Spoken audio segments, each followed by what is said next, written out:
ఇది శివరాత్రి రోజున వీడియో. చాలా రోజులు అయిపోతుంది వీడియో తీసి ఇప్పుడైతే పోస్ట్ చేస్తున్నా. అయితే ఏంటంటే ఫస్ట్ మాకు దగ్గరలో ఉన్న శివాలయంకైతే వెళ్ళాము. మేము ఎప్పుడు కూడా బల్వే అయితే వెళ్తూ ఉంటాము. అయితే ఇప్పుడు అయితే అనుకోలేదు. సర్లే దగ్గరగా ఉన్న గుడికైతే వెళ్దాంలే అని అయితే ఇక్కడికైతే వచ్చాము. మళ్ళీ ఇక్కడికి వచ్చిన తర్వాత ఏంటి అంటే మళ్ళీ బల్వే వెళ్దామని అయితే ఫిక్స్ అయిపోయి ఇక్కడ నుంచి ఏంటంటే మళ్ళీ ఇంటికి వెళ్ళకోకుండానే అటు నుంచి అటు బల్వే అయితే వెళ్ళిపోయాము. అయితే ఏంటంటే శివుడు ఆజ్ఞ లేనిదే చీమైనా కుట్టదు అని అంటారు కదా. అందుకని ఏంటంటే మళ్ళీ మేము అలా అనుకున్నామో లేదా మళ్ళీ బయలుదేరి అయితే వెళ్ళిపోయాము. వెళ్ళేదారిలో చూసారు కదా ఫుల్ జనం అంటే ఫుల్ జనం ఉంటారు. ఇక్కడైతే ఎక్కువగా పితృదేవతలకైతే పూజలు అయితే చేస్తారండి. గుడికి వెళ్ళడానికి ఏంటంటే మనకి రోడ్డు మీద నుంచి 1 కిలోమీటర్ అయితే ఉంటుంది. మనకి వెళ్ళే కొద్ది కూడా జనం అయితే ఫుల్గా పెరుగుతారు.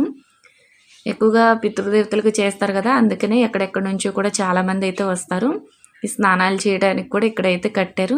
నేను లాస్ట్ టైం వచ్చినప్పుడు అయితే ఈ బ్రిడ్జ్ లేదు, ఎప్పుడైతే కొత్తగా బ్రిడ్జ్ అయితే కూడా కట్టారు. అలాగే ఏంటంటే చాలామంది అయితే వస్తూనే ఉంటారు. ఇక్కడ భోజనాలు కూడా పెడతారండి ట్రస్ట్ వాళ్ళు. చాలా అంటే చాలా బాగా పెడతారు ఎంతమంది వచ్చినా సరే. సాయంత్రం అయితే వేరే గుడికి అయితే వెళ్ళాం మళ్ళీ.